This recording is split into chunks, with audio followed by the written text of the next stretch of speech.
There are moments in marriage when you catch your partner doing something that makes your breath catch in your throat.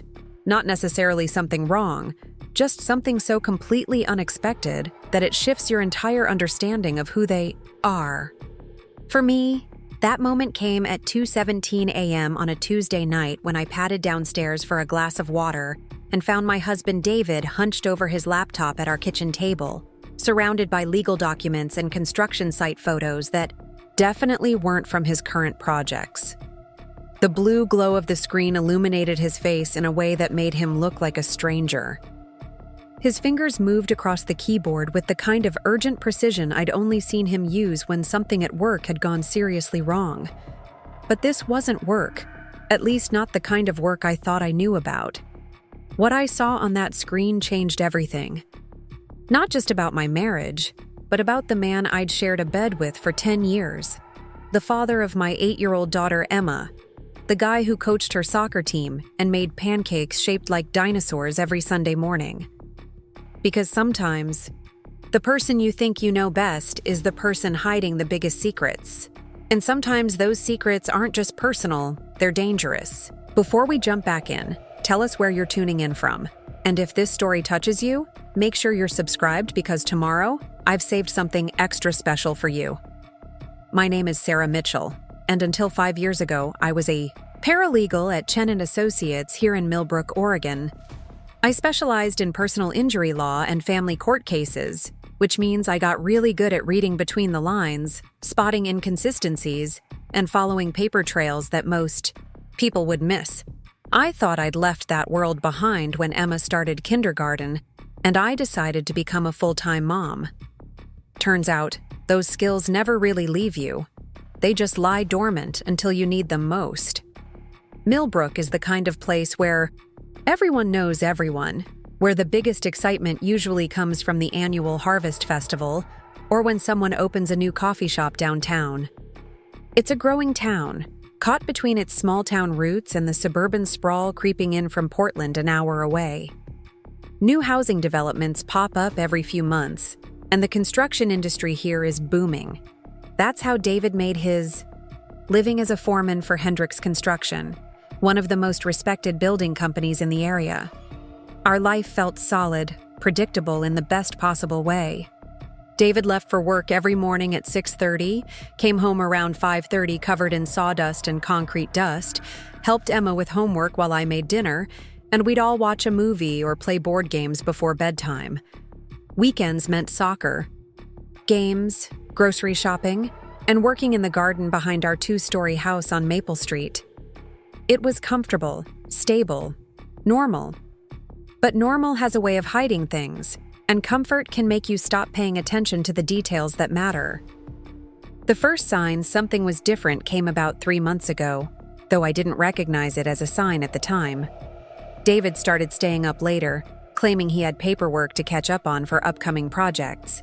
He'd always been diligent about his work, so this didn't seem unusual. Construction projects involve permits, safety reports, material orders, and scheduling documents. It made sense that he'd need quiet time to organize everything without an energetic third grader interrupting every 5 minutes. What should have caught my attention was how protective he became of his laptop. David had never been secretive about technology. He used to leave his computer open on the counter while he made coffee, didn't bother closing browser windows, never, worried about Emma accidentally clicking on something she shouldn't. But suddenly, he was closing the laptop whenever I walked into the room, taking it upstairs to our bedroom when he worked, and adding a password that he claimed was required by his company's new IT policy. The second sign was the phone calls.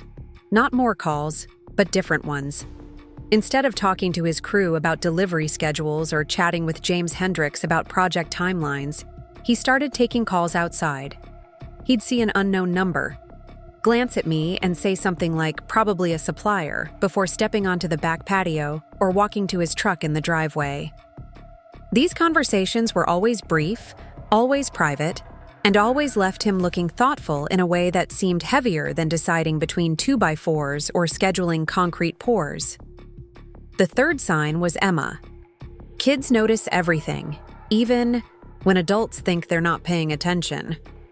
She started asking me why Daddy seemed worried lately, why he forgot to put the dinosaur faces on her pancakes last Sunday, why he kept checking his phone during her soccer practice instead of cheering when she made a good play.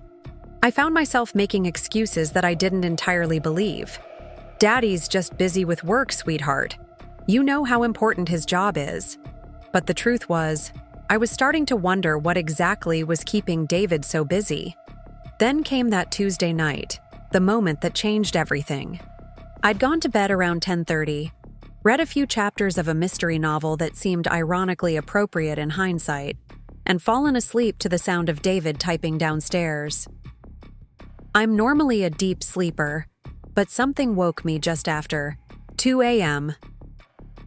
The house was quiet except for the familiar hum of the refrigerator and the soft clicking of computer keys from the kitchen. I lay in bed for a few minutes, listening. The typing had a different rhythm than usual, more urgent, like David was searching for something specific rather than filling out routine forms. Curiosity got the better of me, and I decided to check on him. Maybe he was having trouble sleeping and needed some company.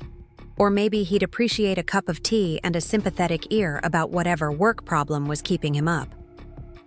I pulled on my robe and crept downstairs, intending to announce myself before I reached the kitchen.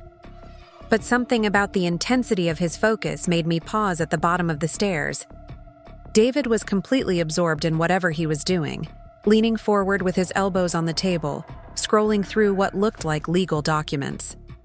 The laptop screen cast an eerie blue glow across stacks of papers I'd never seen before, and his expression was more serious than I'd ever seen during his regular work sessions. That's when I saw the search terms in his browser window. Construction site accidents, Oregon. Workplace injury lawsuits, Millbrook. How to file restraining order. Evidence tampering construction industry. Preparing and narrating this story took us a lot of time, so if you are enjoying it, subscribe to our channel. It means a lot to us. Now back to the story. My blood went cold, and not just because of the air conditioning. These weren't the kind of searches someone makes when they're planning a project or ordering materials.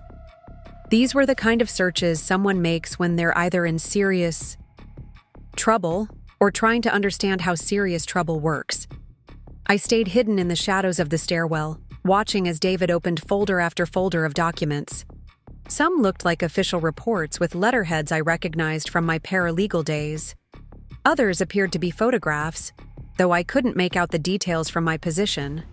What I could see was David's body language, the way his shoulders tensed when he found something significant, the way he rubbed his temples like he was developing a headache, the way he kept glancing toward the stairs as if he expected to be caught. After about 10 minutes, he closed the laptop and gathered all the papers into a manila folder that he tucked under his arm. He turned off the kitchen light and headed upstairs, and I barely had time to slip back into our bedroom and pretend to be asleep before he eased the door open and crept toward his side of the bed. I lay there in the dark, listening to him move around the room with unusual care, hearing the soft sound of a drawer opening and closing, feeling the mattress dip as he finally climbed under the covers. His breathing was different too, not the easy rhythm of someone ready for sleep, but the controlled pattern of someone trying very hard to appear relaxed. The next morning, David acted completely normal. He made coffee, kissed me goodbye, ruffled Emma's hair and reminded her about her math test, and left for work at exactly 6:30 like he had every day for the past 5 years. But normal felt different now, like a performance rather than routine. I found myself studying his face during breakfast, looking for signs of whatever stress had kept him up researching legal trouble. He gave nothing away. After dropping Emma at school, I came home and immediately went to David's usual workspace at the kitchen table. The laptop was gone, which wasn't unusual. He often took it to job sites. But what was unusual was how clean the table was. Not just organized, but actually wiped down, like someone had been careful to remove any trace of what had happened there. I checked the trash can, looked through the recycling bin, even searched the usual places David kept work documents. Nothing. That's when my old paralegal instincts kicked in fully. In my 6 years at Chen & Associates, I'd learned that when people start hiding things, there's usually a good reason. Sometimes it's to protect themselves, sometimes it's to protect others, and sometimes it's because they're involved in something they shouldn't be. The trick is figuring out which category you're dealing with before you decide what to do about it. I spent the morning thinking about everything I'd observed over the past few months, treating it like a case file in my head. David's behavior changes, the secretive phone calls, his new password protection habits, and now the late-night legal research. Individually, these things could be explained away. Together, they painted a picture of someone either preparing for trouble or already in the middle of it. The restraining order searches bothered me most. In my experience, people researched restraining orders for one of 3 reasons. They needed protection from someone, they were trying to violate one that already existed, or they were involved in a situation where someone might file one against them. None of these possibilities felt compatible with the David I thought I knew. By the time I picked up Emma from school, I'd made a decision. I was going to find out what my husband was really working on during those late nights, and I was going to use every skill I'd learned during my legal career to do it. Because whatever David was hiding, it was serious enough to change his entire personality, and serious enough to involve restraining orders and construction site accidents. I just had no idea how deep the rabbit hole would go, or how much my life was about to change once I started digging. But that night, after Emma was asleep, and David was supposedly reviewing material orders for the Henderson Development Project, I began my own research. And what I found made me realize that sometimes the person you trust most is the person you should trust least. The thing about being married to someone for 10 years is that you develop patterns, rhythms, and assumptions that become as natural as breathing. You stop questioning why your husband suddenly needs privacy for work calls, or why he's become protective of his laptop, or why he seems distracted during conversations that used to hold his full attention. You trust that if something important was happening, he'd tell you. You believe that marriage means transparency, especially about the big things. But trust, I was about to learn, can be a dangerous luxury when the person you're trusting is keeping secrets that could destroy everything you've built together. The next evening, I decided to test my suspicions. During dinner, I casually mentioned that my former colleague Lisa Chen had called about a personal injury case involving a construction accident. It wasn't true, but I wanted to see David's reaction. His fork paused halfway to his mouth, and for just a moment, his eyes sharpened with something that looked like panic before he recovered his composure. "What kind of accident?" he asked, his voice carefully neutral. "Someone fell from scaffolding, I think. Lisa said it might go to trial." I watched his face closely. She was asking if I remembered anything about construction safety regulations from my paralegal days. David set down his fork and reached for his water glass, buying himself time. "Those things happen more often than people realize," he said finally. "Construction is dangerous work. That's why we have so many safety protocols." Emma piped up from across the table. "Daddy, remember when you showed me all those hard hats and said they keep workers safe?" "That's right, sweetheart," David said. But his smile seemed forced. "Safety is the most important thing on any job site." The conversation moved on to Emma's upcoming science project, but I noticed David pushing food around his plate more than eating it. When he excused himself to make a work call before we'd finished dessert, I knew I was onto something. That night, I waited until David was in the shower before searching his usual hiding spots. The manila folder from the previous evening wasn't in his desk drawers or filing cabinet. I checked his work truck through the kitchen window, but it was too dark to see inside clearly. Whatever he was keeping, he'd moved it somewhere I couldn't easily access. Over the next few days, I began paying attention to details I'd previously ignored. David's company, Hendricks Construction, had always seemed like a straightforward operation. James Hendricks was a local businessman who'd built a solid reputation over 15 years, and David had worked for him for the past 7 years. They specialized in residential developments and small commercial projects, nothing that should involve the kind of legal complexity I'd glimpsed on David's computer. But when I drove past the Henderson development project David had mentioned, something felt off. The construction site looked smaller than I'd expected for a project that supposedly required hours of evening paperwork. There were only 2 houses under construction, and the work appeared to be progressing normally. No signs of accidents, delays, or complications that would justify David's increased stress levels. I decided to do what I did best: research. My old boss at Chen & Associates had always praised my ability to find information that others missed, to connect dots that seemed unrelated, and to build comprehensive case files from scattered pieces of evidence. If David was involved in something serious enough to require legal research, there would be traces of it somewhere in the public record.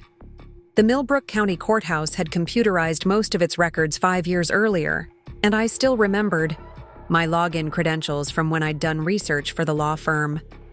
Technically, I shouldn't have access anymore, but the system hadn't been updated to remove former employees, and I'd occasionally helped Lisa with quick searches when she was swamped with cases.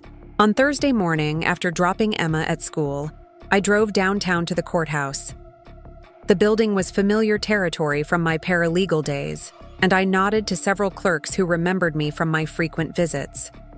Margaret Torres, who worked in the records department, greeted me warmly. "Sarah, it's been months since I've seen you. How's retirement from legal life treating you?"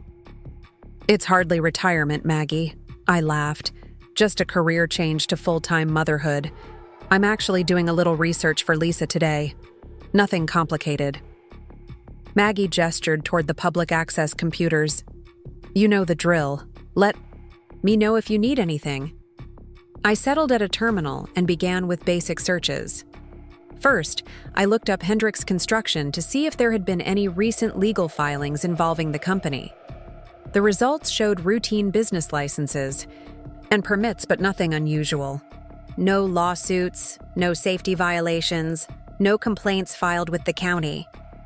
Next, I searched for construction accidents in Millbrook over the past year.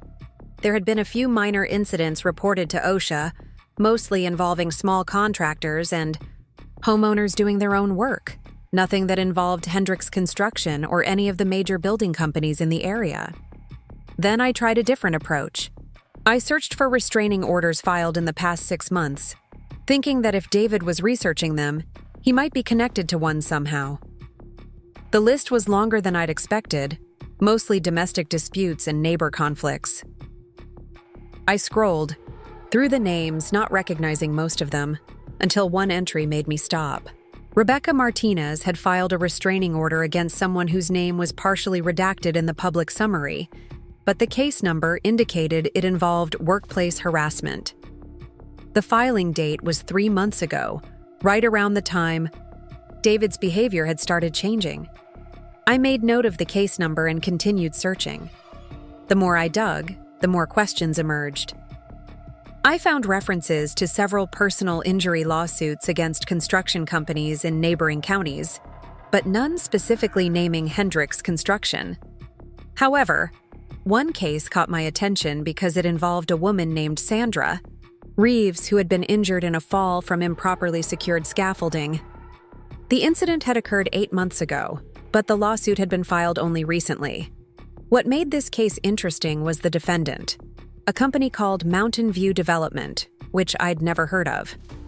But when I cross-referenced the business registration, I discovered that Mountain View Development shared the same business address as Hendricks Construction.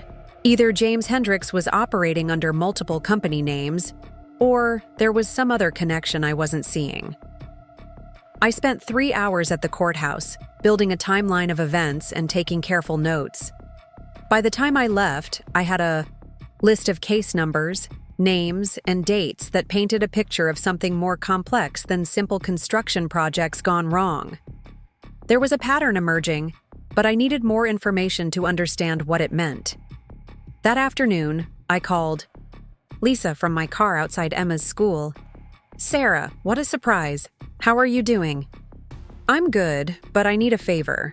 Do you have access to the legal database from home?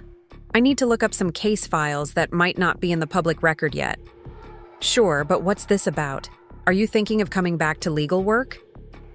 I hesitated, not wanting to explain the full situation over the phone. It's complicated. I think someone I know might be involved in a legal situation, and I'm trying to understand what's going on. Sounds intriguing. Can you come by the office tomorrow? I'll be here late anyway, and we can use the good computers. After picking up Emma and helping her with homework, I made dinner and tried to act normal when David came home. He seemed more relaxed than he had in days, which paradoxically made me more suspicious. People don't suddenly stop worrying about serious legal problems unless something significant has changed. During dinner, I mentioned that I'd run into Maggie Torres at the courthouse while renewing Emma's passport application. She said there have been more construction-related cases lately, I said casually. Something about safety violations and worker injuries. David's jaw tightened almost imperceptibly. Maggie talks too much. Most of those cases are frivolous lawsuits from people trying to get rich quick. Have you heard about any problems at other construction companies? I'd hate for something like that to affect Hendricks Construction. James runs a tight operation, David said firmly. We follow all safety protocols. Our workers are trained properly, and we use quality materials. Anyone who says otherwise is lying. There was an edge to his voice that I'd rarely heard before, a defensiveness that seemed disproportionate to my casual question. Emma looked between us, sensing tension. She couldn't understand, and I changed the subject to her upcoming school play. But that night, after David fell asleep, I lay awake thinking about his reaction. The phrase, "anyone who says otherwise is lying," struck me as oddly specific. It suggested that someone had indeed said otherwise, and that David was prepared to defend against accusations I hadn't even made. The next morning, I dropped Emma at school and drove straight to Chen & Associates. The law firm occupied the second floor of a renovated Victorian house downtown, and walking into the familiar environment brought back memories of the work I'd loved and left behind. Lisa greeted me with coffee and genuine curiosity about my mysterious research project. "Okay, Spill," she said, settling at her computer. "What kind of legal trouble has someone gotten themselves into?" I explained about David's behavior changes and the late-night research I'd witnessed, though I kept the details vague. Lisa had known David socially during my years at the firm, and I didn't want her opinion of him colored by suspicions I couldn't yet prove. "So, you think your husband is involved in some kind of construction-related legal case?" she asked. "I think he knows about one at least. I found some case numbers yesterday that might be connected, but I need to see the full files to understand what's going on." Lisa pulled up the legal database and entered the first case number I'd found. Sandra Reeves versus Mountain View Development appeared on the screen, and I leaned forward to read the details. The case was more serious than I'd realized. Sandra Reeves had suffered a traumatic brain injury when scaffolding collapsed at a residential construction site. She'd been working as a subcontractor, installing windows on the second floor of a house when the platform gave way. The lawsuit alleged that the scaffolding had been improperly assembled and that safety inspections had been falsified. What made my blood run cold was the name of the expert witness listed for the defense. David Mitchell, Construction Safety Specialist. Lisa scrolled through the document, and we found David's witness statement. He'd testified that the scaffolding had been assembled correctly, according to industry standards, and that the accident was likely due to user error or unforeseeable equipment failure. His credentials were listed as 7 years of construction, experience and specialized training in workplace safety protocols. "Sarah," Lisa said quietly, "this is a significant case. If this woman's injuries are as severe as the medical reports indicate, we're talking about millions of dollars in potential damages." I stared at the screen, processing the implications. David hadn't just been researching legal cases, he was actively involved in one. As an expert witness for the defense, he would have been paid for his testimony, and his statement could determine whether Sandra Reeves received compensation for her injuries or whether Mountain View Development avoided liability. But something about his testimony bothered me. In all the years I'd known David, he'd never mentioned specialized safety training beyond the standard certifications required for construction work. He was experienced and careful, but he wasn't an expert in the technical sense that courts required. For witness testimony, "Can you look up David's credentials?" I asked. "I want to see what qualifications he listed." Lisa navigated to another database that tracked professional certifications and expert witness credentials. David's profile showed his work history and basic construction licenses, but the specialized safety training mentioned in his testimony wasn't documented anywhere official. "This is strange," Lisa said, frowning at the screen. "Expert witnesses usually have extensive documentation of their qualifications. David's profile looks like someone who's experienced but not necessarily an expert in the legal sense." I asked her to pull up the other case numbers I'd found. Each one revealed a similar pattern: construction accidents, injured workers, and lawsuits against companies I'd never heard of. In 3 of the cases, David had provided expert testimony for the defense, always supporting the construction company's position that accidents were due to worker error rather than safety violations. The most troubling case involved Rebecca Martinez, whose name I'd seen on the restraining order filing. She'd been injured when a wall collapsed during the demolition phase of a renovation project. According to the lawsuit, she'd complained about unsafe working conditions multiple times before the accident, but her concerns had been ignored. David's testimony stated that the wall collapse was an unforeseeable structural failure and that proper safety protocols had been followed. But Rebecca Martinez had apparently disagreed with David's assessment strongly enough to file a restraining order against someone connected to the case. The details were sealed, but the timing suggested it was related to her workplace injury. Lawsuit. "Lisa?" I said slowly. "Do these cases look legitimate to you? The expert testimony, I mean."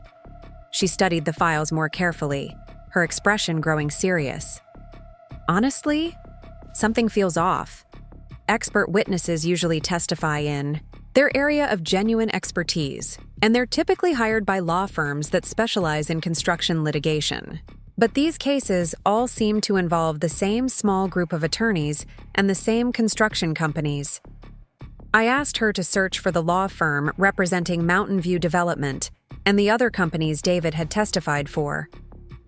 The results showed a small practice called Morrison & Associates that specialized in insurance defense work. According to their website, they represented construction companies, contractors, and insurance providers in personal injury cases. "Sarah, Lisa," said, her voice careful, "I think you need to be very cautious about this. If David is providing expert testimony in personal injury cases, he's playing in a high-stakes legal arena. These cases involve serious money and serious consequences for everyone involved." I thanked Lisa for her help and promised to keep her updated, but I didn't tell her about the growing certainty in my gut that something was very wrong with David's expert testimony. As I drove home, I thought about the timeline I'd constructed. David's behavior changes had started about 3 months ago, which coincided with Rebecca Martinez filing her restraining order.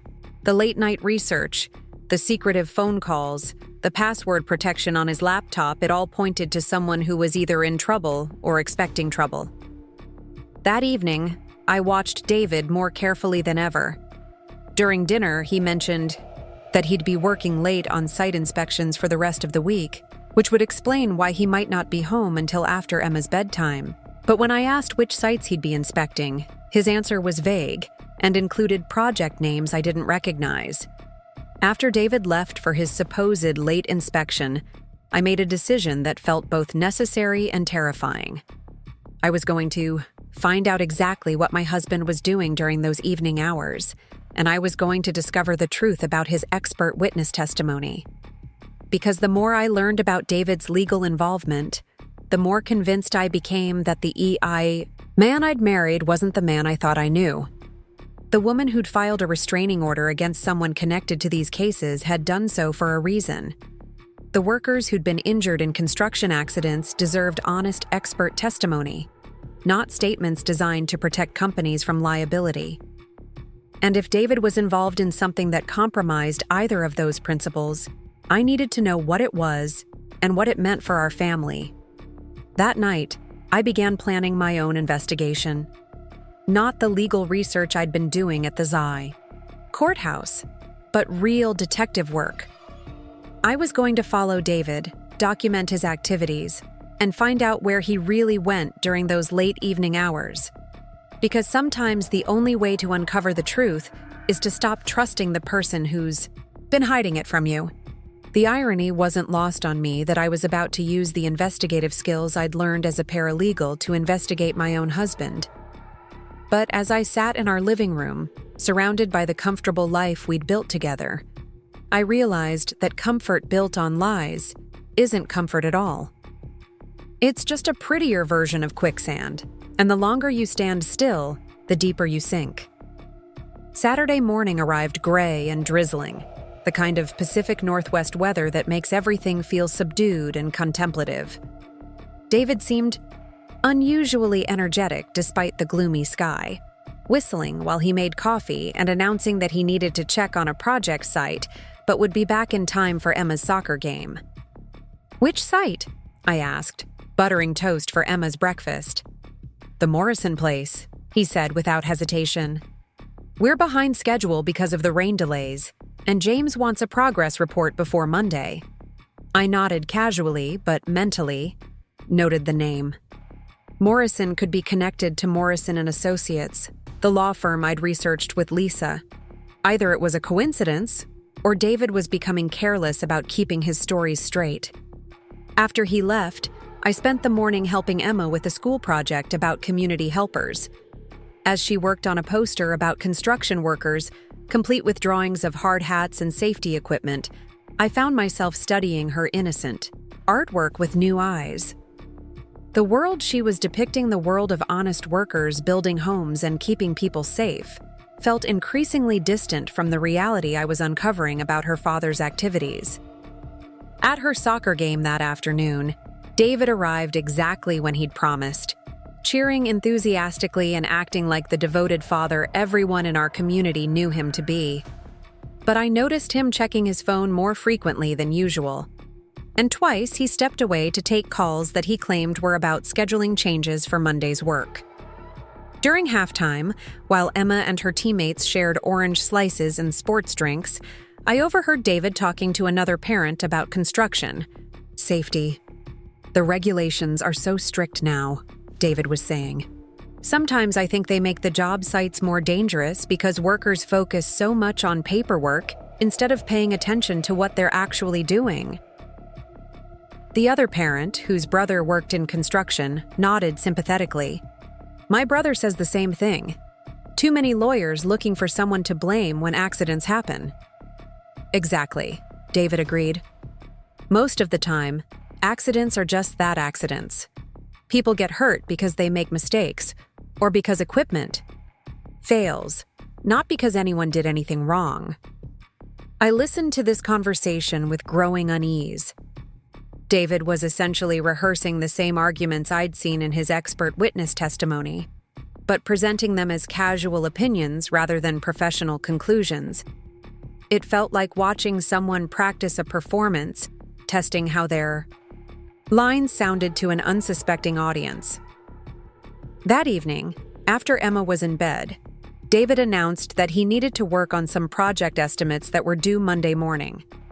He set up his laptop at the kitchen table, just like he had been doing for months, but this time I was prepared. I went upstairs and changed into dark clothes, then slipped out the back door while David was absorbed in his work.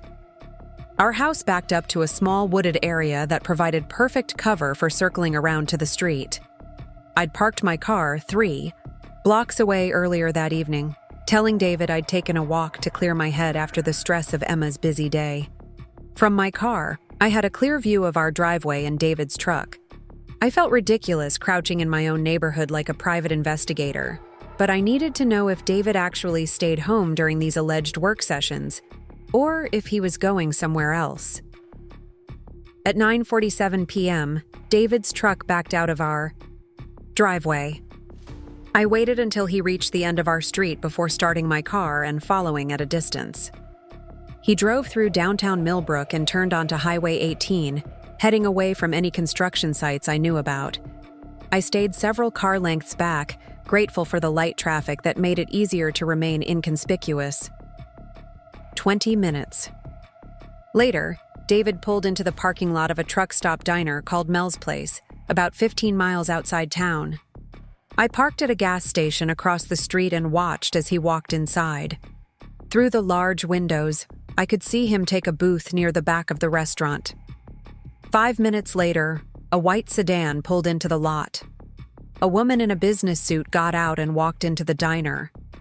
Even from a distance, I could see her join David at his booth. They appeared to know each other well, leaning across the table in conversation that looked both intense and familiar. I sat in my car, heart racing, trying to process what I was witnessing. David had lied about working on project estimates. He'd driven to a remote location to meet with a woman I didn't recognize, and their body language suggested this wasn't a casual business meeting. The paranoid part of my mind immediately jumped to the possibility of an affair, but something about the woman's professional appearance and the location they'd chosen suggested this was business, just not the kind of business David had told me about. After about 40 minutes, the woman left first. David waited another 10 minutes before walking back to his truck. I followed him home, staying far enough behind to avoid detection, and slipped back into the house through the back door while he was still putting his truck in the garage. When David came inside, I was sitting on the couch reading, dressed in my pajamas like I'd been there all evening. "How did the estimates go?" I asked casually. "Good," he said, but he seemed distracted. "Just some complex calculations for the Morrison project. Took longer than I expected." Another lie, delivered with the kind of practiced ease that suggested he'd been lying to me for longer than I'd realized. I watched him move around the kitchen, putting away papers I knew he hadn't been working on, and felt a cold certainty settle in my chest. Whatever David was involved in, it was serious enough to require clandestine meetings with professional women at truck stop diners 15 miles from home. The next morning, I called in a favor from my neighbor across the street, Mrs. Patterson, who worked from home and had a clear view of our driveway. I asked her to let me know if she noticed anything unusual about David's schedule, claiming I was planning a surprise for his birthday and needed to track his movements without spoiling the surprise. Mrs. Patterson was delighted to help with what she thought was a romantic gesture. Within 2 days, she'd confirmed that David was leaving the house during his supposed work sessions about 3 times a week, always in the evening, and always for roughly 2 hours. Armed with this information, I decided to expand my investigation. If David was meeting with people connected to his expert witness work, there might be records of those meetings, payments for his testimony, or other documentation that would help me understand what was really happening. I remembered that David kept a lockbox in his workshop in the garage, where he stored important documents and the cash he sometimes received for small side jobs. I'd never bothered to look inside it before, trusting that it contained boring paperwork and modest savings. But now I wondered what else he might be keeping there. Wednesday afternoon, while David was at work and Emma was at her friend's house, I went to the garage with a set of lockpicks I'd learned to use during my paralegal days. Legal investigations sometimes required accessing filing cabinets and document storage that clients had lost keys for, and I'd developed a useful skill set that I'd never imagined using on my own husband's belongings. The lockbox opened easily, and inside I found exactly what I'd feared: evidence that David's activities were far more complex and troubling than I'd imagined. There were checks from Morrison and Associates for expert witness fees, totaling more than $15,000 over the past 8 months. There were copies of safety reports that had been altered, with David's signature on both the original and modified versions. And there was a handwritten note that made my blood run cold. Remember our agreement. Your testimony protects everyone. Any deviation puts your family at risk. The Martinez situation shows what happens when people don't cooperate. The note wasn't signed, but it was written on letterhead from Mountain View Development. I photographed everything with my phone, my hands shaking as I realized the full scope of what I'd discovered. David wasn't just providing expert testimony, he was providing false testimony in exchange for money and under some kind of threat. The reference to Rebecca Martinez and the mention of my family suggested that David was being coerced into helping construction companies avoid liability for worker injuries. As I carefully returned everything to the lockbox, I tried to process the implications. My husband was involved in a conspiracy to defraud injured workers and their insurance companies. He was taking money to lie under oath in legal proceedings that determined whether seriously injured people received compensation for their medical bills and lost wages. And someone was threatening our family to ensure his continued cooperation. The David I thought I knew, the man who coached Emma's soccer team and insisted on the highest safety standards for his own work crews, was systematically helping other companies cover up safety violations that had hurt real people. The cognitive dissonance was overwhelming, but the evidence was undeniable. That evening, when David came home from work, I watched him interact with Emma during dinner and felt like I was looking at a stranger. He helped her with homework, listened to her chatter about her school day, and tucked her into bed with the same loving attention he'd always shown. But now I knew that this caring father was the same man who was helping ensure that other people's children would grow up without adequate support for their injured parents. After Emma was asleep, David announced that he had another evening work session. I nodded sympathetically and wished him luck with his estimates, all while knowing that he was going to meet with whoever was paying him to commit perjury. The ease with which we both maintained this charade of normalcy was terrifying. How long had we been living parallel lives, each hiding fundamental truths from the other? As David gathered his papers and prepared to leave, I made a decision that would change everything. I wasn't going to confront him directly, not yet. Instead, I was going to gather enough evidence to understand the full scope of his involvement, and then decide how to protect Emma and myself from whatever consequences were coming. Because one thing was clear. The threats mentioned in that note weren't empty. Rebecca Martinez had filed a restraining order after challenging the system David was part of, and the reference to what happens when people don't cooperate suggested that David's involvement wasn't entirely voluntary. Whether he'd started as a willing participant or been coerced from the beginning, he was now trapped in a situation that put our entire family at risk. I was about to discover just how deep that trap went and how far some people would go to keep their secrets buried. The next morning brought unseasonably warm October weather, the kind of day that makes you want to believe everything is fine, even when your world is crumbling beneath your feet. I dropped Emma at school with the same smile I'd worn every morning for the past 5 years, but inside I felt like I was drowning in the weight of everything I'd discovered about David's secret life. After watching her disappear into the classroom, I sat in my car for several minutes, staring at my phone and the photographs of evidence I'd taken from David's lockbox, the checks from Morrison and Associates, the altered safety reports. The threatening note mentioning our family, all of it was real, documented, and completely at odds with the man who'd kissed me goodbye that morning after making Emma's lunch with dinosaur-shaped sandwiches.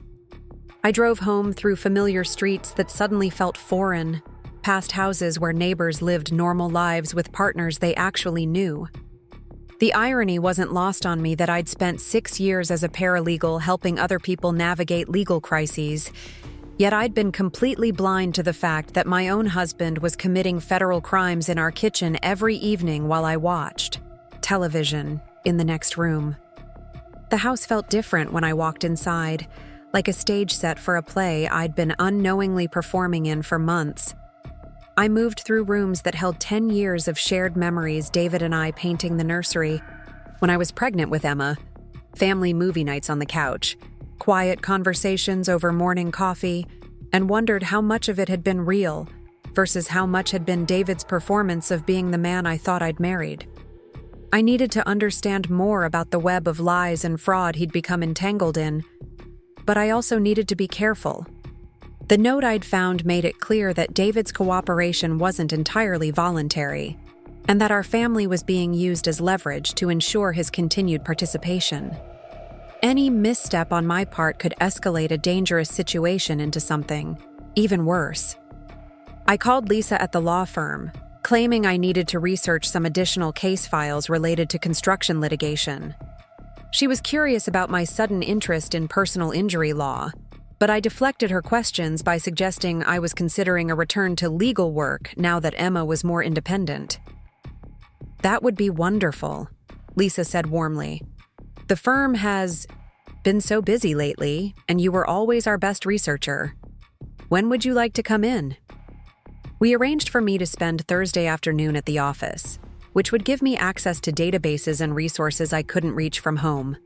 But first, I needed to do some old-fashioned detective work to understand who else was involved in the conspiracy David had been pulled into. I started by researching Mountain View development more thoroughly, using public records and business registration databases. What I found painted a picture of a company that existed primarily on paper.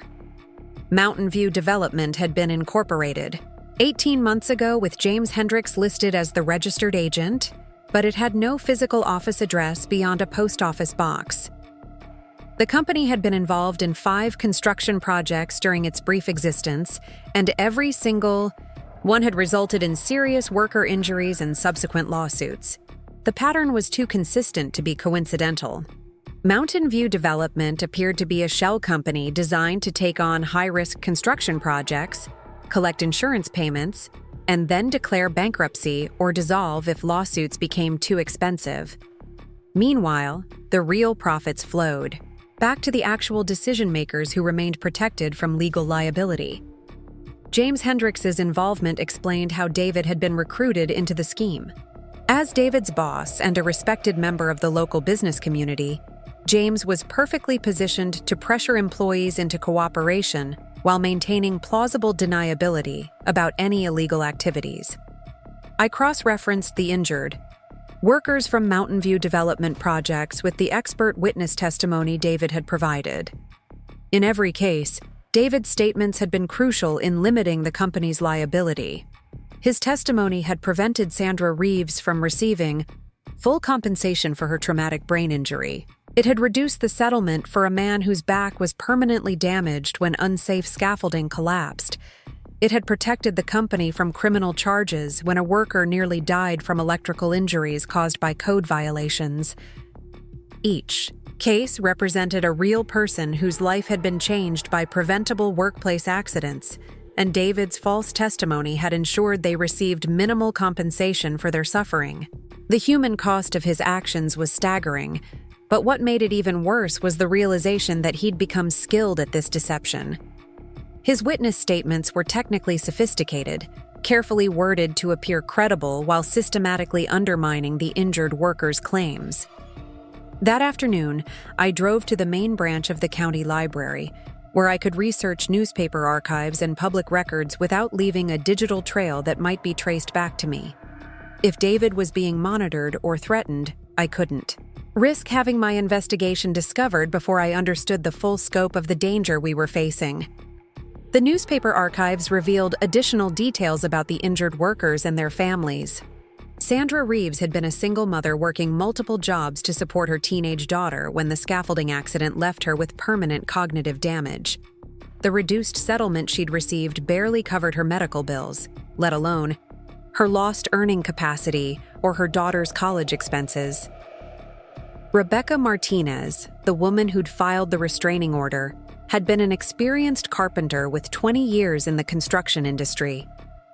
The wall collapse that injured her had ended her career and left her with chronic pain that prevented her from working in any physical capacity. According to a follow-up article, she'd been forced to sell her home and move in with relatives after her lawsuit settlement was reduced, based on expert testimony claiming the accident was her fault. Reading these stories while knowing that David had played a direct role in limiting these women's compensation made me physically ill. I had to step outside the library for fresh air, struggling with the cognitive dissonance of reconciling the caring man who worried about Emma's scraped knees with someone who would systematically deny justice to seriously injured workers. But the most disturbing discovery came when I researched Morrison & Associates more thoroughly. The law firm wasn't just defending construction companies in personal injury cases, they were actively recruiting expert witnesses and coaching them to provide testimony that favored their clients regardless of the facts. Several former expert witnesses had been charged with perjury in other states, and there were ongoing federal investigations into insurance fraud schemes involving fabricated safety reports and witness testimony. David wasn't just involved in a local conspiracy, he was part of a multi-state operation that had defrauded insurance companies and injured workers out of millions of dollars. The scope of the criminal enterprise was far larger than I'd imagined, which meant the potential consequences for David and our family were correspondingly severe. As I drove home from the library, I realized I was facing an impossible choice. If I reported David's activities to the authorities, he would likely face federal charges that could result in years in prison. Emma would lose her father, and I would become a single mother dealing with the stigma and financial hardship of having a convicted felon for a husband. Our comfortable middle-class life would disappear overnight. But if I remained silent, I would become complicit in ongoing fraud that was actively harming innocent people. Every day that David continued providing false testimony was another day that injured workers were denied the compensation they deserved. My paralegal training had taught me that justice delayed is justice denied, and my silence would be contributing to that denial. There was also the question of what David would do if he discovered my investigation. The threatening note I'd found suggested that people who didn't cooperate with the conspiracy faced serious consequences. Would David protect me and Emma from those consequences? Or would his fear override his family loyalty? I wasn't sure I knew him well enough anymore to predict his reaction. That evening, I maintained the facade of normalcy, while David helped Emma with her math homework, and we shared dinner as a family. But I found myself studying his face, looking for signs of the stress he must be feeling from living this double life. He seemed remarkably calm for someone involved in federal crimes, which suggested either that he'd become comfortable with the deception or that he'd found ways to rationalize his actions. After Emma was in bed, David announced that he had paperwork to catch up on. But this time I knew he was planning another meeting with his handlers. I made a decision that terrified me, but felt necessary. I was going to follow him again. But this time I was going to try to identify the other people involved in the conspiracy. I waited until David left the house, then retrieved a small digital camera I'd bought that afternoon, along with a telephoto lens that would allow me to photograph people from a distance. If I was going to gather evidence that could protect my family or help law enforcement understand the full scope of the conspiracy, I needed documentation beyond David's hidden paperwork. David drove to a different location this time, a closed strip mall on the outskirts of town, where several vacant storefronts provided privacy for clandestine meetings. I parked behind the abandoned gas station across the street and used the camera to document his arrival and the subsequent meeting with 3 other people I didn't recognize. One was the woman in the business suit I'd seen at the truck stop diner. The other 2 were men in their 50s, both dressed casually, but carrying themselves with the kind of authority that suggested they were decision-makers rather than subordinates. Through the telephoto lens, I could see them reviewing documents and having what appeared to be an intense discussion. The meeting lasted over an hour, and I photographed everyone involved, their vehicles, and their license plates. I also documented the time, location, and duration of the meeting, building the kind of detailed surveillance log I'd learned to maintain during my paralegal training. When the meeting ended, the participants left separately, with David waiting, until the others had driven away before returning to his truck. I followed him home at a distance, then slipped back into the house while he was parking in the garage. The next morning, I used the license plate numbers to research the other participants' identities through online databases. The woman in the business suit was Jennifer Walsh, a licensed attorney who worked for Morrison & Associates. One of the men was Thomas Chen, who owned several construction companies in neighboring counties. The third man was more difficult to identify, but cross-referencing his license plate with business registrations revealed that he was Michael Brennan, a private investigator who specialized in insurance fraud defense.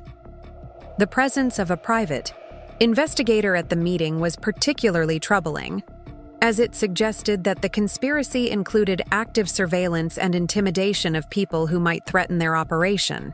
This explained how they'd been able to pressure David into cooperation, and why Rebecca Martinez had felt the need to file a restraining order. I was beginning to understand that David hadn't just stumbled into this situation or been gradually corrupted by easy money.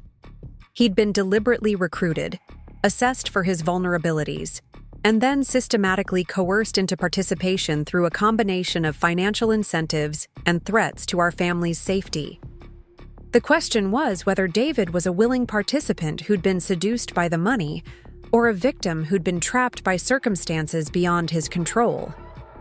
The answer would determine how I responded to the crisis and whether I could find a way to protect both Emma and David while still doing what was right for the injured workers who deserve justice. That afternoon, while Emma was at soccer practice, I made a decision that would change everything. I called the FBI field office in Portland and asked to speak with someone who handled white-collar crime investigations. After being transferred several times, I reached Agent Sarah Valdez, who specialized in insurance fraud and public corruption cases. "I have information about a conspiracy involving false expert witness testimony in construction injury cases," I told her, my voice steady despite my racing heart. Agent Valdez was immediately interested. "Can you provide specifics about the alleged conspiracy?" I gave her a brief overview of what I'd discovered, including the shell companies, the pattern of false testimony, and the involvement of Morrison & Associates. I didn't mention David's name initially, wanting to understand the potential legal consequences before making any irreversible decisions. "This sounds like it could be part of a larger investigation we've been conducting," Agent Valdez said. "Would you be willing to meet with us to provide more detailed information?" I agreed to meet with her the following Monday, which would give me the weekend to decide exactly how much to reveal and what kind of protection I might need for my family. The conversation had been recorded, which meant I'd already crossed a line that couldn't be uncrossed. Whatever happened next, I was now officially cooperating with a federal investigation. That evening, I watched David play board games with Emma, listening to his easy laughter and seeing the genuine affection in his eyes when he looked at our daughter. The cognitive dissonance was overwhelming. This was the same man who'd helped deny justice to seriously injured workers, but he was also a loving father who would do anything to protect his child. The irony was that by trying to protect Emma through his participation in the conspiracy, David had put her at even greater risk. If the federal investigation led to criminal charges, Emma would face years of dealing with having a father in prison. If David's handlers discovered my investigation, we could all face physical threats from people who'd already demonstrated their willingness to intimidate anyone who threatened their operation. As I tucked Emma into bed that night, she asked me why I seemed worried lately. "You keep looking at Daddy like something's wrong," she said with the perceptiveness that children often have about adult emotions. "Are you and Daddy having problems?" I assured her that everything was fine, but her question haunted me as I lay awake that night listening to David's peaceful breathing beside me. Soon, very soon, I would have to make choices that would determine whether Emma grew up in a family torn apart by criminal allegations or in a family that had found a way to do the right thing despite the personal cost. The weekend passed in a strange suspension of normalcy. David worked on legitimate projects for Hendricks Construction, spending Saturday at actual job sites and Sunday reviewing real safety protocols with his crew. Watching him in his professional element, I could see why he'd been recruited for the conspiracy. He genuinely knew construction safety, which made his false testimony credible to juries who assumed he was providing honest expert opinions. But I also noticed details I'd missed before. The way he checked his phone constantly, when he thought no one was looking. The slight tension in his shoulders that never completely relaxed, even during family time. The careful way he answered Emma's questions about his work, as if he was constantly editing his responses to avoid revealing anything inappropriate for a child to hear. David was living under tremendous stress, carrying the weight of his double life every moment of every day. Part of me felt sympathy for the impossible position he'd been placed in, but a larger part of me remained focused on the innocent people who were suffering because of choices he'd made. Sunday evening, after Emma was asleep, David announced that he needed to work on some complex calculations for a project bid. I knew this meant another clandestine meeting, possibly to receive instructions for upcoming testimony or to report on his compliance with their demands. "These bids are getting more complicated," he said, gathering papers that I knew contained no real calculations. "But this contract could set us up financially for years." I nodded sympathetically, maintaining the pretense while mentally noting another lie to add to the growing list. The ease with which David deceived me was both impressive and terrifying. If I hadn't accidentally discovered his late-night research, I might never have suspected that he was living a completely fabricated version of his life. After he left, I finalized my preparations for the meeting with Agent Valdez the next day. I organized copies of all the evidence I'd gathered, prepared a detailed timeline of events, and wrote a summary of the conspiracy as I understood it. I also drafted a letter to Emma, explaining my actions in case something happened to me before I could tell her myself why her father might be going to prison. The hardest part was accepting that after Monday's meeting with the FBI, there would be no going back to our comfortable life of willful ignorance. Whatever happened next, Emma would grow up knowing that her father had committed serious crimes and that her mother had been the one to expose them. I could only hope that someday she would understand that sometimes protecting people requires destroying the illusion of safety that comes from looking the other way.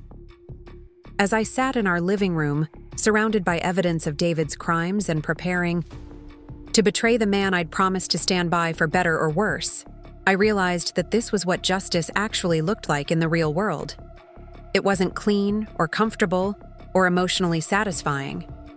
It was messy, painful, and full of impossible choices that would have consequences for innocent people regardless of what decision I made. But Rebecca Martinez deserved justice. Sandra Reeves deserved justice. All the injured workers who'd been denied fair compensation because of David's false testimony deserved justice. And sometimes pursuing justice means accepting that the people you love most will be hurt in the process.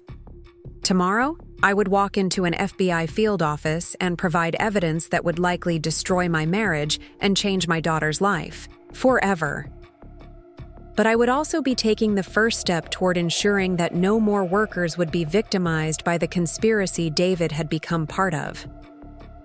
The question that haunted me as I finally went to bed was whether David would ever forgive me for choosing justice over family loyalty, and whether I would ever forgive myself for waiting so long to make that choice. Monday morning arrived with crystalline clarity, the kind of crisp autumn day that makes every detail stand out in sharp relief. I dressed carefully for my meeting, with Agent Valdez, choosing professional clothes that would remind both of us that I wasn't just a concerned wife, but someone with legitimate legal expertise who understood the gravity of what I was about to reveal. Emma seemed more perceptive than usual at breakfast, studying my face with the intensity children reserve for moments when they sense adult tension they can't quite understand. "Are you going somewhere important today, Mommy?" she asked, picking at her cereal. "Just some errands," I replied, hating how easily the lies came now that I'd learned them from watching David.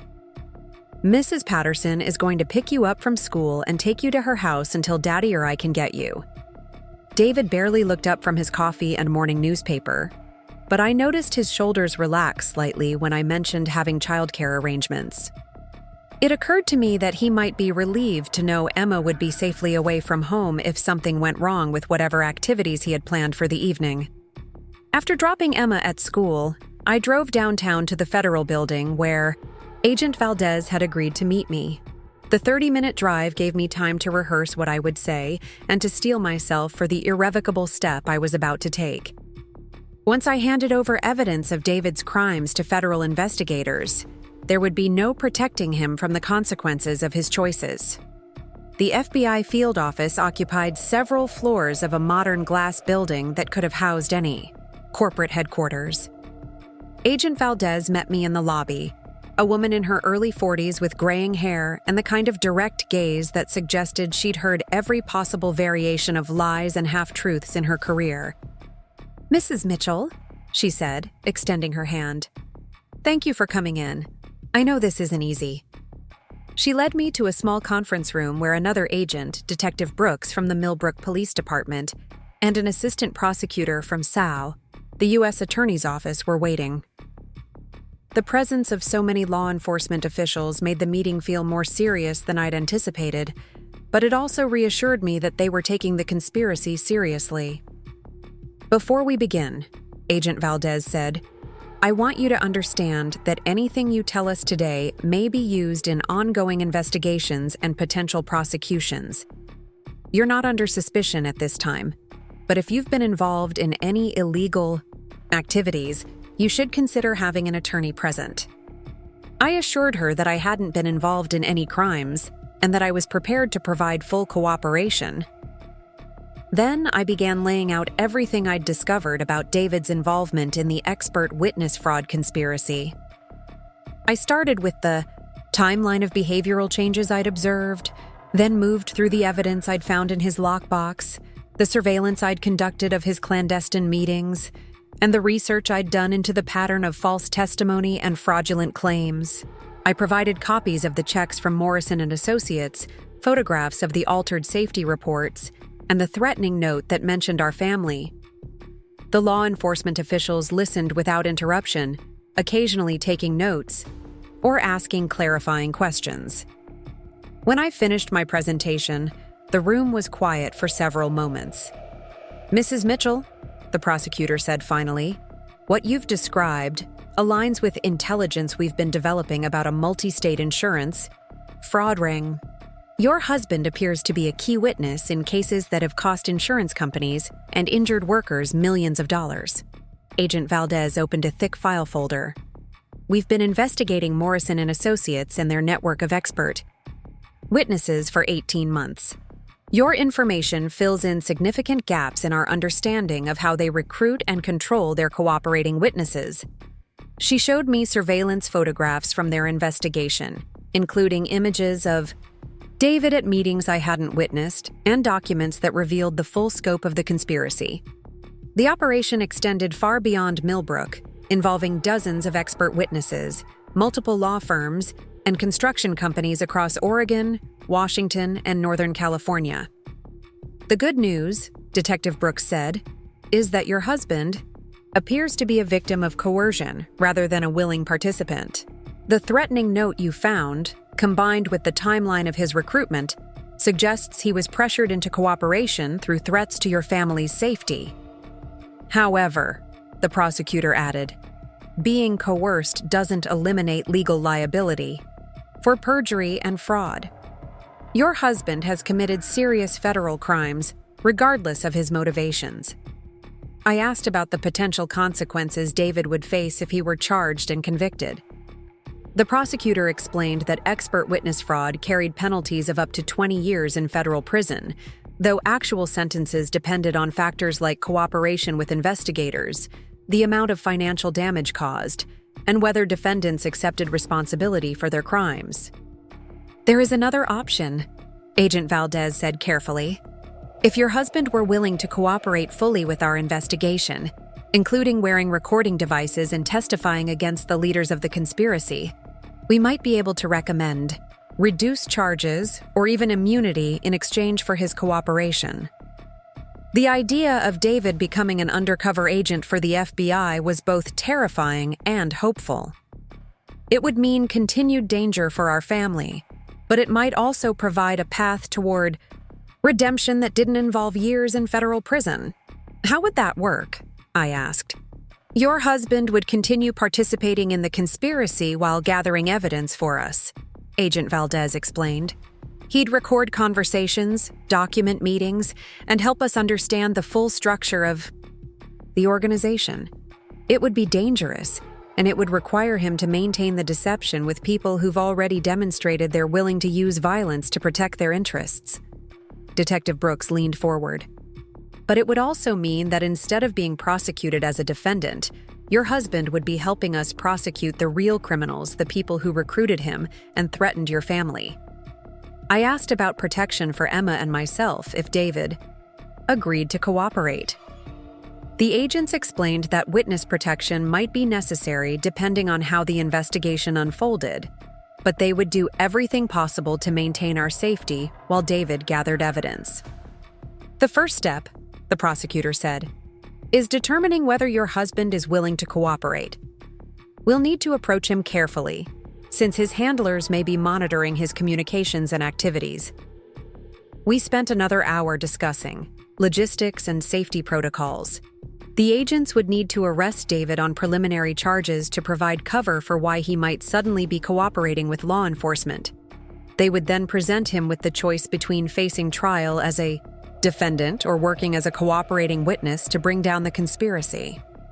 Mrs. Mitchell, Agent Valdez said as the meeting concluded, I want you to understand that your decision to come forward has likely saved your husband from much more serious consequences. If we'd discovered the conspiracy through other means, he would have been arrested along with all the other participants. This way, he has a chance to make things right. I left the federal building with instructions to maintain normal routines while the FBI prepared their approach to David. They would monitor his activities to document his ongoing participation in the conspiracy, then arrest him within the next week on charges that would give them leverage to secure his cooperation. The drive home felt surreal, like returning to normal life after witnessing a car accident. Everything looked the same: our neighborhood, our house, the comfortable, suburban environment where Emma was growing up, but I knew that nothing would ever actually be the same again. That evening, David returned from work with no apparent awareness that his life was about to change dramatically. He helped Emma with homework, made jokes during dinner, and announced that he had more project calculations to work on after bedtime. I watched him maintain his facade of normalcy while knowing that federal agents were probably documenting his every move in preparation for his arrest. Sarah, he said as we cleaned up after dinner, I've been thinking we should take a family vacation soon. Maybe somewhere warm, just the three of us. The suggestion felt ominous given what I now knew about his situation. Was he planning an escape route in case the conspiracy unraveled? Or was he genuinely trying to spend quality time with his family before something happened that would make such trips impossible? That sounds wonderful, I replied, loading dishes into the dishwasher. Where were you thinking? Maybe somewhere in Mexico, he said casually. Somewhere relaxing where we could just disconnect from work and stress for a while. Mexico was a non-extradition country for certain types of federal crimes. David's vacation suggestion might have been innocent, but it could also have been a carefully planned escape strategy if he suspected he was under investigation. That night, after David left for another clandestine meeting, I sat in our living room surrounded by the artifacts of our 10-year marriage and tried to process how dramatically our lives were about to change. Photo albums filled with family, memories, Emma's school artwork covering the refrigerator, the mortgage payment coupons on David's desk. All of it represented a life that was about to be systematically dismantled by the consequences of choices David had made in secret. The next 3 days passed in a strange suspension of anticipation. David continued his double life, attending legitimate construction meetings during the day and participating in the fraud conspiracy during evening hours. I maintained the pretense of ignorance while knowing that federal agents were building a case that would soon explode our carefully constructed normalcy. Emma seemed to sense the tension, becoming more clingy and asking repeatedly if everything was okay. I assured her that Mommy and Daddy were fine, but I could see her 8-year-old mind processing the subtle changes in our household dynamics. On Thursday morning, David left for work at his usual time, kissing me goodbye and reminding me that he'd be late because of a project deadline. I knew this meant another meeting with his handlers, possibly to receive instructions for upcoming testimony that would deny justice to more injured workers. At 2:30 p.m., my phone rang. Agent Valdez's voice was calm but urgent. "Mrs. Mitchell, we've arrested your husband at a scheduled meeting with other members of the conspiracy. He's been read his rights and is currently being held at the Federal Detention Center. We'd like you to come in so we can explain what happens next." The moment I'd been dreading and anticipating had finally arrived. David was in federal custody, facing charges that could send him to prison for decades. Emma was at school, unaware that her father had been arrested and that her life was about to change in ways she couldn't yet understand. I called Mrs. Patterson to arrange for Emma's after-school care, claiming a family emergency that required my immediate attention. Then I drove downtown to learn how my decision to pursue justice would reshape our family's future. At the federal building, Agent Valdez explained that David had been arrested, along with Jennifer Walsh, Thomas Chen, and 4 other members of the conspiracy. Michael Brennan, the private investigator, had escaped arrest because he'd been out of state, but warrants had been issued for his apprehension. "Your husband was shocked by the arrest," Agent Valdez said, "but when we presented him with the evidence you provided and explained his options, he agreed to cooperate fully with our investigation." I felt a complex mixture of relief and apprehension. David would avoid the harshest penalties by cooperating, but his decision also meant our family would remain in danger until the entire conspiracy was dismantled. "What does cooperation involve?" I asked. "Your husband will be released on bond with electronic monitoring," the prosecutor explained. "He'll continue participating in conspiracy activities while wearing recording devices and gathering evidence for us. We estimate it will take 3 to 6 months to document enough evidence to prosecute the leadership effectively." Detective Brooks added, "Your family will be under protective surveillance during this period. We'll have agents monitoring your home and following Emma to and from school to ensure her safety." The next several hours involved extensive briefings about security protocols, communication procedures, and the legal process that would unfold over the coming months. I learned that David's cooperation could help law enforcement recover millions of dollars in fraudulent insurance payments and provide justice for dozens of injured workers who'd been denied fair compensation. When David was finally released that evening, he came home looking like a man who'd aged years in a single day. Emma was already asleep, which gave us time to talk privately about everything that had happened and what our lives would look like going forward. "Sarah," he said, sitting across from me at the same kitchen table where he'd researched legal cases and counted money from fraudulent testimony. "I'm so sorry for what I've put you and Emma through. I never meant for any of this to happen." He explained how the conspiracy had started with what seemed like a legitimate request for expert testimony, then gradually escalated through financial incentives and threats until he felt trapped with no way out. The people running the operation had made it clear that cooperating witnesses who tried to leave faced serious consequences, and that their families would be targeted if they attempted to expose the fraud.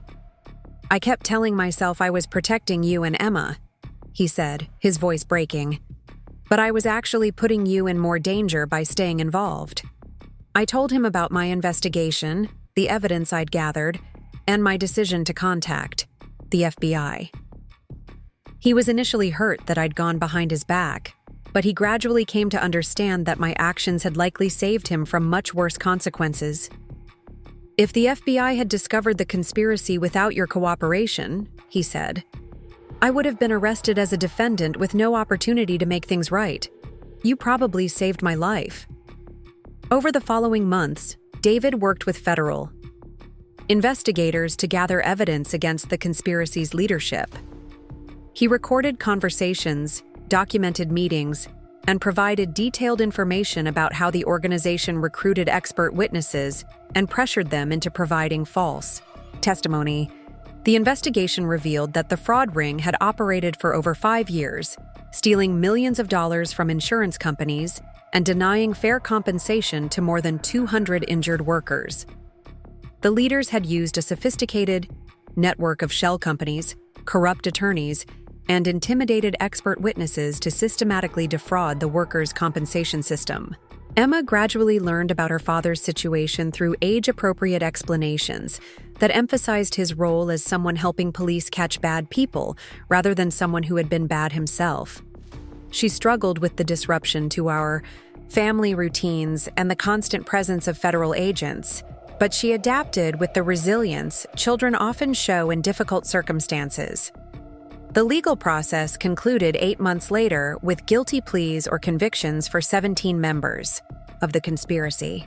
David received a suspended sentence and 3 years of probation in exchange for his cooperation, which meant he avoided prison time but would be under close supervision while rebuilding his legitimate career. Rebecca Martinez and Sandra Reeves, along with dozens of other injured workers, received additional compensation from insurance funds recovered during the investigation. It wasn't enough to undo the damage they'd suffered, but it provided some measure of justice for the fraudulent denial of their original claims. David eventually found work with a construction company that specialized in safety consulting, using his experience to help prevent the kinds of accidents he'd once helped companies avoid responsibility for. It was lower-paying work than his previous position, but it aligned with his values in ways his previous career never had. Our marriage survived the crisis, though it required extensive counseling and a fundamental rebuilding of trust. David had to accept that his choices had consequences beyond legal penalties, including the loss of my automatic faith in his honesty and the end of the comfortable assumptions that had defined our relationship. Emma, now in high school, understands more about what happened during that period of our lives. She's proud that her parents chose to do the right thing despite the personal cost, and she's learned lessons about integrity and moral courage that will serve her well as she makes her own choices about how to live ethically in a complex world. The experience taught me that justice isn't an abstract concept that only applies to other people's lives. Sometimes it requires ordinary individuals to make extraordinary sacrifices to protect people they've never met from harm they didn't cause. Sometimes it means choosing between family loyalty and moral responsibility, and accepting that doing the right thing doesn't guarantee a happy ending. But it also taught me that redemption is possible even after serious moral failures, that cooperation and accountability can provide a path forward even when the damage seems irreparable, and that families can survive revelations that initially seem devastating if they're willing to rebuild on a foundation of truth rather than comfortable lies. David's participation in the expert witness fraud conspiracy hurt real people and violated fundamental principles of justice. But his decision to cooperate with law enforcement ultimately helped dozens of injured workers receive the compensation they deserved and prevented future victims from being defrauded by the same criminal organization. Our family paid a significant price for David's redemption. We lost our financial security, our social standing in the community, and the naive trust that had once made our marriage feel effortless. But we gained something more valuable: the knowledge that when tested by circumstances that revealed our true character, we chose integrity over comfort and justice over self-protection. The restraining orders that David had researched so frantically that night when I first discovered his secret life were never filed against him. Instead, the women who had been victimized by his false testimony became allies in the investigation that brought down the conspiracy that had harmed them. Rebecca Martinez even attended David's sentencing hearing to speak on behalf of his cooperation and rehabilitation. Sandra Reeves used part of her recovered compensation to start a foundation, that provides support for workers injured in preventable construction accidents. David volunteers with the organization now, using his expertise to advocate for stronger safety regulations and better compensation for injured workers. Sometimes justice comes through punishment and retribution, but sometimes it comes through acknowledgement, accountability, and the hard work of repairing damage that can never be completely undone. Our family learned that the second kind of justice, while more difficult and less emotionally satisfying, can be more healing for everyone involved. The construction site accidents that David had researched so desperately were preventable tragedies that destroyed lives and families. The restraining orders represented attempts by vulnerable people to protect themselves from a system designed to exploit their suffering. By choosing to expose that system, rather than continue benefiting from it, we helped ensure that future victims would have a better chance of receiving the justice they deserved. That choice cost us the comfortable illusion that we were good, people living innocent lives. But it gave us something more valuable. The knowledge that when our character was tested, we found the courage to do what was right, even when it hurt the people we loved most. The phone call that changed everything came at 6:47 a.m. on a Tuesday morning in November, 3 weeks after I'd handed over evidence of David's crimes to the FBI. I was making Emma's lunch when my cell phone rang with a number I didn't recognize. But something about the early hour made me answer, despite my usual policy of ignoring unknown callers. "Mrs. Mitchell?" The voice was female, professional, with an edge of urgency that immediately commanded attention. "This is Agent Sarah Valdez. With the FBI. We need you to bring your daughter and come to the federal building immediately. There's been a development in your husband's case that affects your family's safety." My hands went cold as I gripped the phone. David had left for work 30 minutes earlier, claiming he had an early crew meeting at the Henderson site. Emma was upstairs getting dressed for school, blissfully unaware that her normal Tuesday was about to become anything but normal. "What kind of development?" I asked, my voice barely above a whisper. "I can't discuss it over the phone, but your husband's cover may have been compromised. We're implementing emergency safety protocols for all cooperating witnesses and their families. Can you be here within the hour?" I looked around our kitchen, at the half-made lunch on the counter, Emma's backpack by the door, the morning routine that had felt so ordinary just moments before. In the space of a single phone call, everything familiar had become potentially dangerous. "I'll be there," I said. The next hour moved like a controlled emergency drill that had suddenly become real.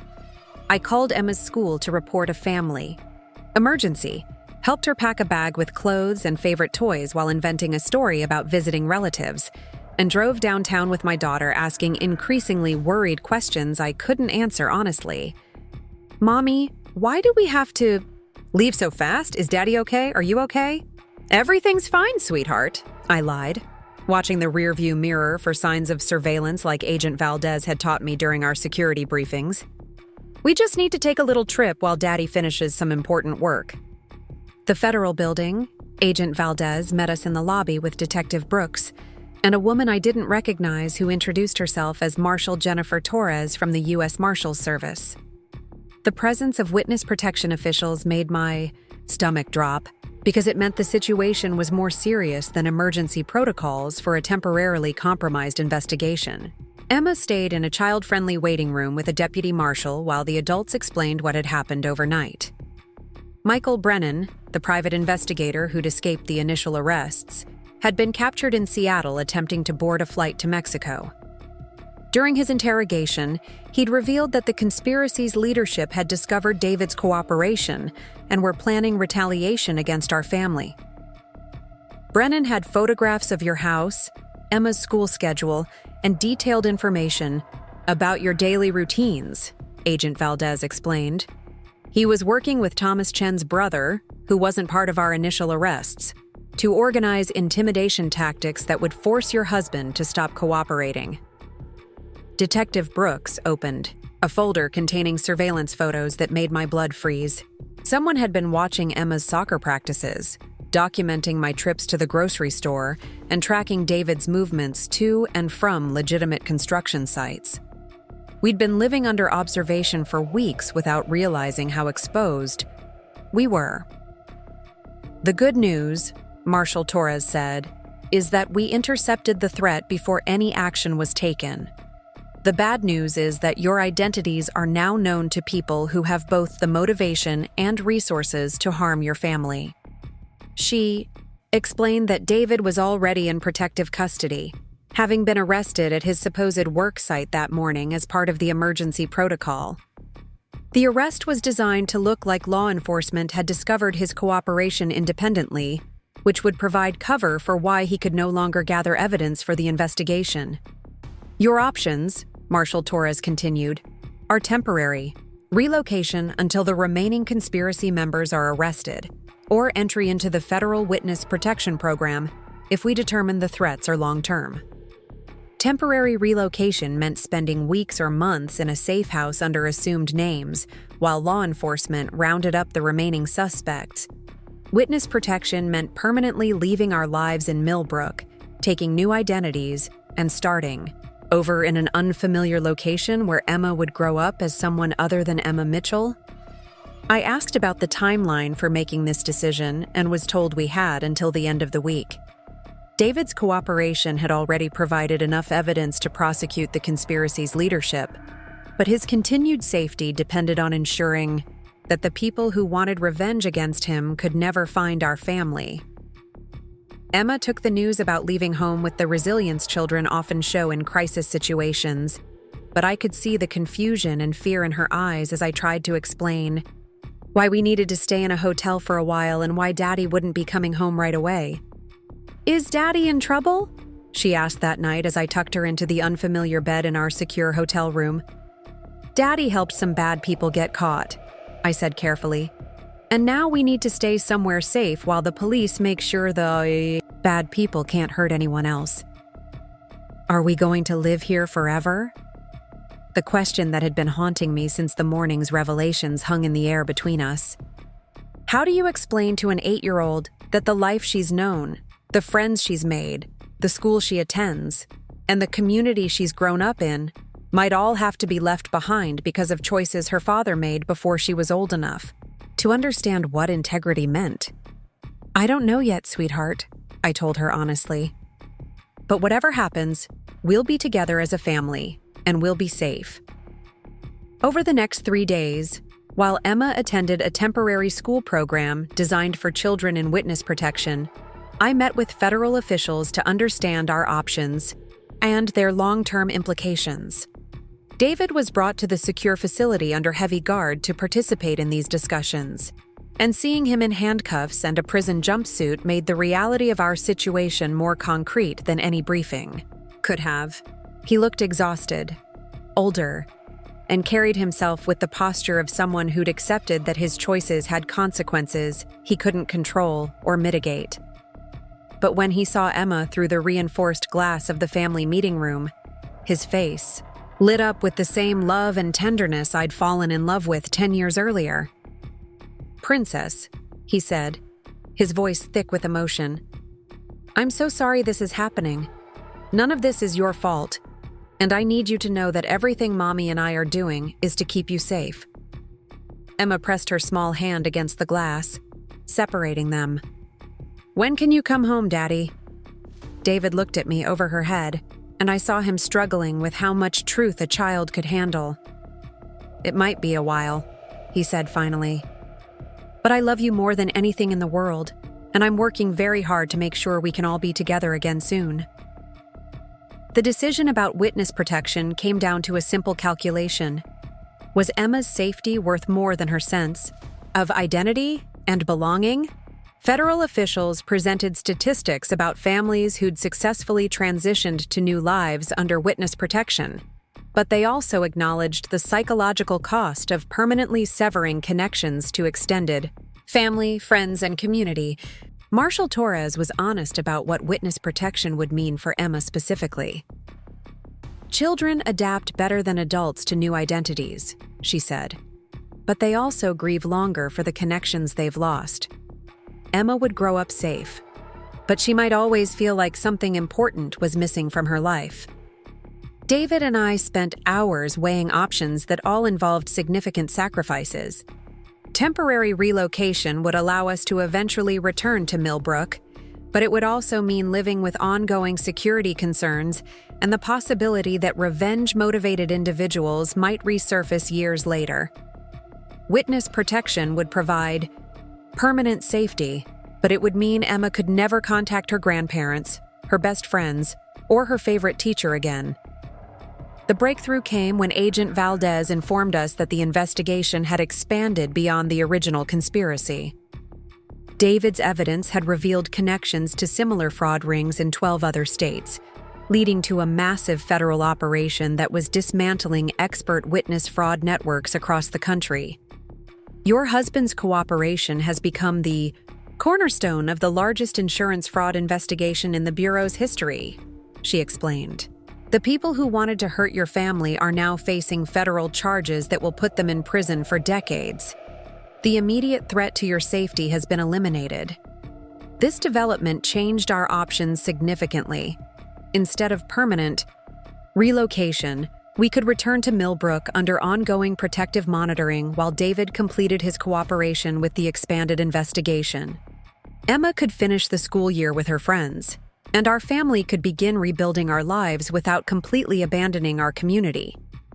The legal resolution took another 6 months, during which David testified in federal court proceedings across multiple states. Each trial added to the evidence that the expert witness fraud networks had stolen hundreds of millions of dollars from insurance companies and denied fair compensation to thousands of injured workers.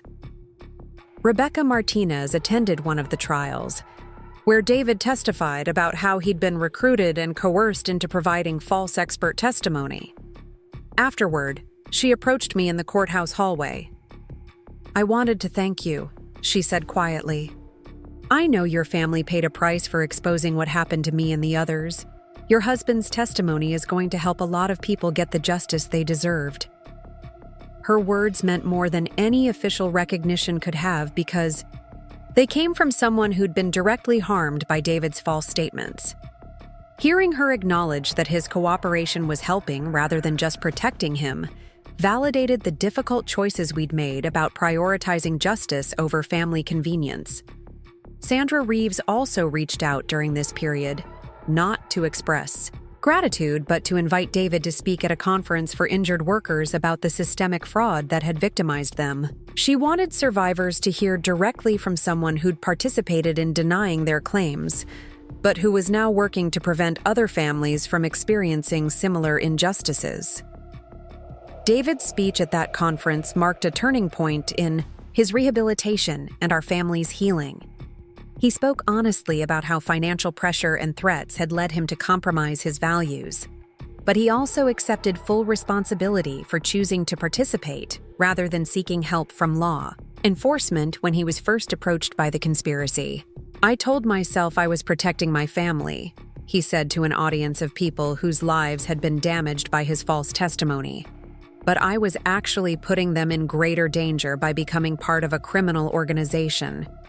The real protection came when my wife chose truth over loyalty and contacted the FBI.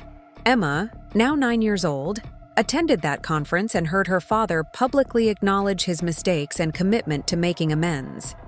It was a difficult experience for a child, but it also provided her with a framework for understanding that people can make serious mistakes and still work to repair the damage they've caused.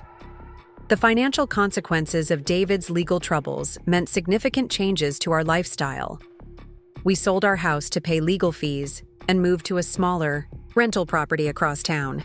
David's construction career was effectively over, but he found work with a nonprofit organization that advocates for workplace safety and helps injured workers navigate the legal system. The irony wasn't lost on any of us that David now spent his days helping the same kinds of people he'd once helped corporations deny compensation to. His intimate knowledge of how the expert witness fraud worked made him uniquely qualified to help legitimate attorneys identify and challenge false testimony in current cases. Our marriage required extensive counseling to rebuild trust and communication, patterns that had been damaged by months of deception and secrets. David had to learn to be completely transparent about his activities, concerns, and temptations, while I had to learn to trust his honesty without constantly verifying his statements through independent investigation. Emma adapted to our changed circumstances with the flexibility children often show, but she also developed a sophisticated understanding of moral complexity that seemed advanced for her age. She learned that people she loved could make choices that hurt others, that doing the right thing sometimes required personal sacrifice, and that redemption was possible, but not automatic. The community response to our situation was mixed. Some, neighbors and former friends, treated us like heroes who'd helped expose dangerous criminals. Others saw us as troublemakers who'd brought federal investigators into their quiet town and disrupted the comfortable assumption that local businesses operated honestly. David's former colleagues at Hendricks Construction were particularly divided. Some appreciated that his cooperation had cleared the company of any wrongdoing and demonstrated that James Hendricks had been unaware of David's participation in the conspiracy. Others felt betrayed that David had hidden criminal activities that could have implicated them if the investigation had gone differently. Emma's experience at school reflected these adult divisions. Some parents made sure their children remained friends with her, while others quietly discouraged their kids from spending time with the daughter of a convicted criminal. Emma learned early that reputation and social standing can be fragile, but that genuine friendships survive challenges that destroy superficial relationships. The legal proceedings concluded with convictions or guilty pleas for 43 members of the expert witness fraud networks. The total financial recovery exceeded $200 million, which was distributed to insurance companies and injured workers who'd been victimized by false testimony and fraudulent claims denials. David received a suspended sentence of 5 years in federal prison, which was reduced to 3 years of probation in recognition of his cooperation and the quality of evidence he'd provided. He was also ordered to pay restitution to the victims of cases where his false testimony had reduced their compensation, though the amounts were structured to be manageable given his reduced earning capacity. The day David's probation ended marked the official conclusion of our family's involvement with the federal investigation. But it also represented the beginning of a new phase of our lives built on different principles than the comfortable middle class existence we'd lost. We'd learned that safety and security based on willful ignorance aren't actually safe or secure. We'd discovered that doing the right thing doesn't guarantee positive outcomes, but that failing to do the right thing guarantees negative consequences that compound over time.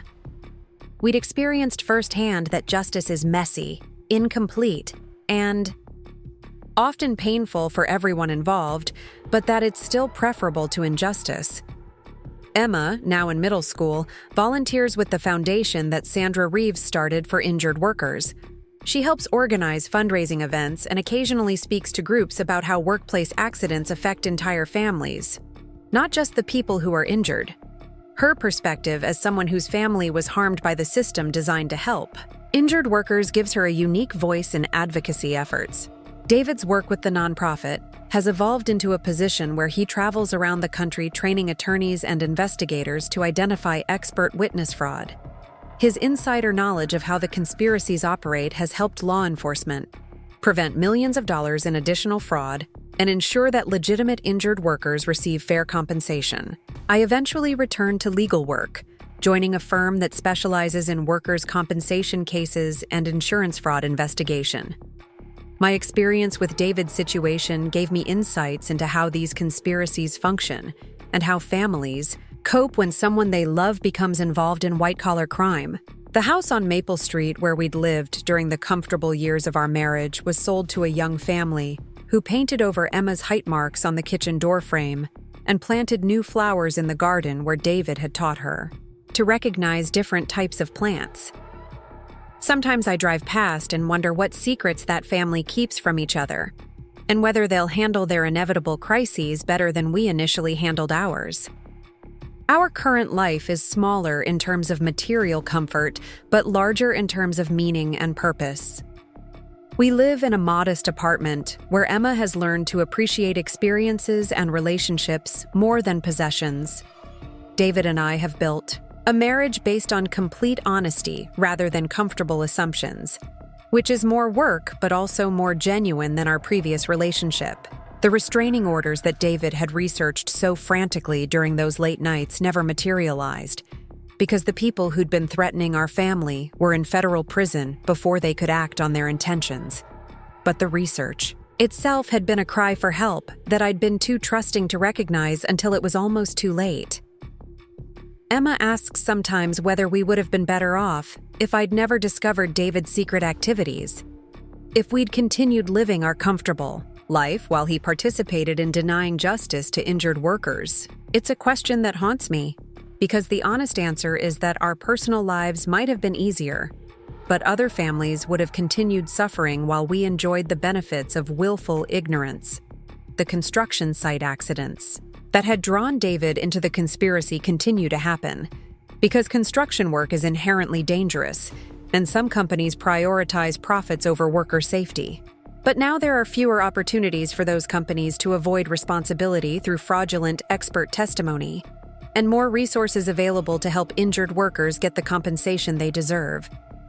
Our family learned that ordinary people can become involved in extraordinary crimes through a combination of circumstances, pressure, and poor choices. But we also learned that ordinary people can choose extraordinary courage when they're faced with evidence that someone they love is causing harm to innocent strangers. The woman who filed the restraining order that first appeared in David's internet search history eventually became an ally in the investigation that brought down the conspiracy. Rebecca Martinez and I maintain a friendship built on the shared understanding that sometimes protecting vulnerable people requires making choices that hurt the people we love most. Sometimes late at night, when David is working on a case for the nonprofit and Emma is doing homework at our small kitchen table, I think about the moment I first saw him researching construction site accidents and restraining orders. In that moment, I had a choice: trust that my husband would never be involved in anything harmful, or investigate what he was really doing during those secretive evening hours. I chose investigation over trust, and that choice cost us our comfortable life, our financial security, and our naive faith in each other. But it also led to justice for hundreds of injured workers, redemption for a man who'd lost his way, and a family relationship built on truth rather than convenient assumptions. The path we chose wasn't easier, safer, or more comfortable than the alternative. But it was right, and that has to be enough when you're raising a child who needs to learn that moral courage sometimes requires personal sacrifice, and that doing the right thing matters more than avoiding difficult consequences. Our story doesn't have a fairy tale ending where everyone lives happily ever after. Instead, it has a realistic ending where people who made serious mistakes work hard to repair the damage they caused, where families learn to build relationships on honesty rather than comfort, and where children grow up understanding that integrity requires choosing difficult truths over convenient lies. David still works construction occasionally, but only for companies with perfect safety records and transparent business practices. He'll never again be in a position where financial pressure or threats could tempt him to compromise his values, because we've learned to live within our means and to seek help when we're facing problems we can't solve alone. The FBI agents who worked on our case still send holiday cards and occasionally check in to see how Emma is adjusting to adolescence, and whether David's advocacy work is making a difference in preventing similar fraud conspiracies.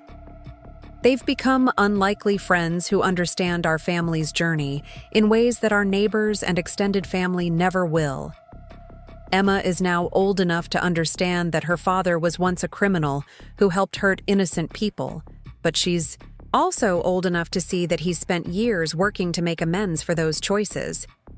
She's learned that redemption is possible, but not automatic, that trust must be rebuilt through actions rather than words, and that doing the right thing sometimes requires standing up to people you love.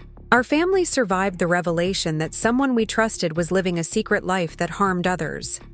We learned that love means holding people accountable for their choices, That loyalty sometimes requires betraying someone's confidence to protect their victims, and that families can rebuild on stronger foundations after their original assumptions have been shattered. The restraining orders that appeared in David's midnight research represented attempts by vulnerable people to protect themselves from a system designed to exploit their pain. By choosing to expose that system rather than continue benefiting from it, our family helped ensure that fewer people would need such protection in the future. Sometimes justice comes through punishment and retribution. Sometimes it comes through acknowledgement, accountability, and the patient work of repairing damage that can never be completely undone. Our family chose the second path, and while it was harder and less emotionally satisfying than revenge, it ultimately proved more healing for everyone involved. Up next, you've got 2 more standout stories right on your screen. If this one hit the mark, you won't want to pass these up. Just click and check them out